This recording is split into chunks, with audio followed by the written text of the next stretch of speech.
Investigators have called it one of the biggest corruption cases ever. And now the Wall Street Journal is reporting that US authorities are planning to file criminal charges against Malaysian financier Low Taek Jho, also known as Jho Low.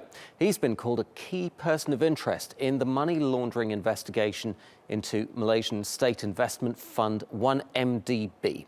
The scandal revolves around accusations that Low helped siphon off billions of dollars from the fund, which was founded by Malaysian Prime Minister Najib Razak in 2009. The fund has lost nearly $12 billion due to bad administration. Najib has been accused of receiving more than $1 billion into offshore accounts. He has said it was a political donation by the Saudi royal family and has denied any wrongdoing. Now, US authorities are looking for those $1 billion in the form of assets, including Van Gogh and Monet paintings, as well as luxury properties. If Low is arrested, it could add to the calls by opposition parties for Najib to step down. Journalist Zan Azlee joins me now live from the Malaysian capital, Kuala Lumpur. Zan, thank you very much for being on Money Talks. Let's start with what the reaction has been in Kuala Lumpur to this latest revelation in the long 1MDB saga. Well, the situation in Kuala Lumpur, or in Malaysia in general, is a little bit weird if you look at it, because the 1MDB scandal and controversy has been reported quite a bit in the media, in the international media, and even in the local media here in Malaysia. Now, the fact that it has been reported so long, and if we look at Malaysia itself, locally, no action has been taken, investigations has been done. The Malaysian authorities have actually cleared the Prime Minister Najib Razak of any wrongdoing, saying that the money was actually legal donations that were obtained. So I think there has been a little bit of fatigue among the maybe the local media and also Malaysians in general with the scandal, because nothing has been happening here in Malaysia. We do know that internationally investigations have been going on. As you mentioned just now, the United States are planning to actually take action against Jho Low. In Singapore itself, we've seen actually 4 private bankers already being charged and convicted for being involved in the 1MDB scandal, and latest they actually banned a Goldman Sachs banker, ex-financial banker, from actually practicing in the financial industry in Singapore for 10 years. So, you know, Switzerland is also actually doing investigations, conducting investigations. Only in Malaysia, the investigations have kind of been quiet. The 1MDB scandal, though, has had a tangible impact on the Malaysian economy. If we rewind back to 2015, for example, this was one of the reasons why the Malaysian ringgit became one of the world's worst performing emerging market currencies.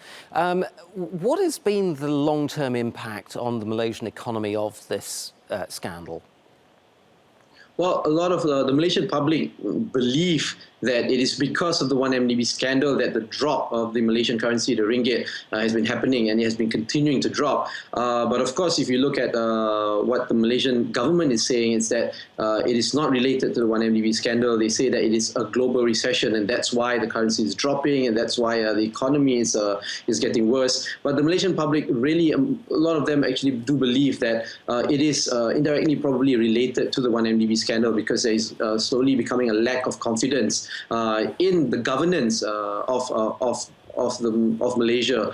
And yes, I think it will have a long-term impact in the economy of Malaysia. We'll just have to wait and see how the Malaysian government actually handles it, how long they can actually keep the public at bay in trying to maintain confidence that the economy will improve and that it's not related to the 1MDB scandal. Zan Azlee in Kuala Lumpur, thank you ever so much. Now, let's get a broader perspective on the 1MDB scandal now from our editor at Large, Craig Copetas, who's in Paris. Craig, thank you ever so much. As always, let's start by looking at the jurisdictions where the 1MDB issue is being investigated. They include the US and Singapore and several others. How could these foreign governments work together to bring about criminal action against people like Jho Low?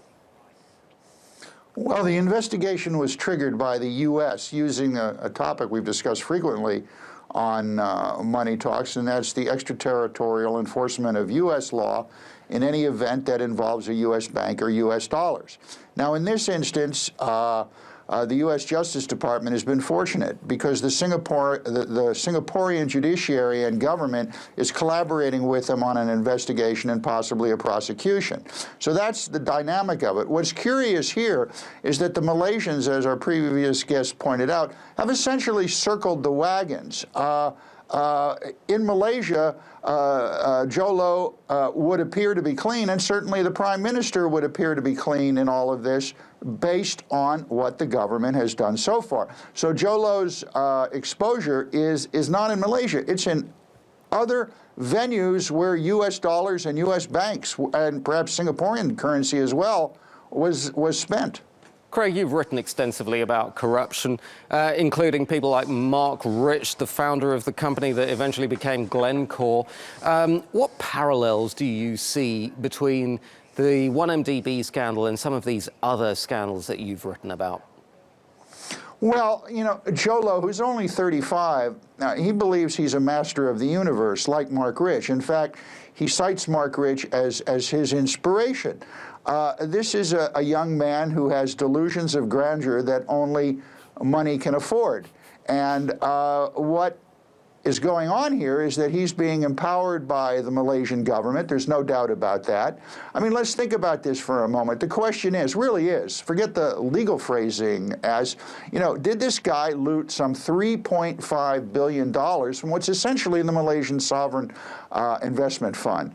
And the United States government saying, yeah, it looks like that you did, but the country where this event happened is apparently protecting him. And guess what? He's not so sure of that. So like Mark Rich, Jho Low, who's not J Lo, is lying low in China because China doesn't have an extradition treaty, just like Mark Rich skedaddled to Switzerland, which at the time did not have an extradition treaty with the United States.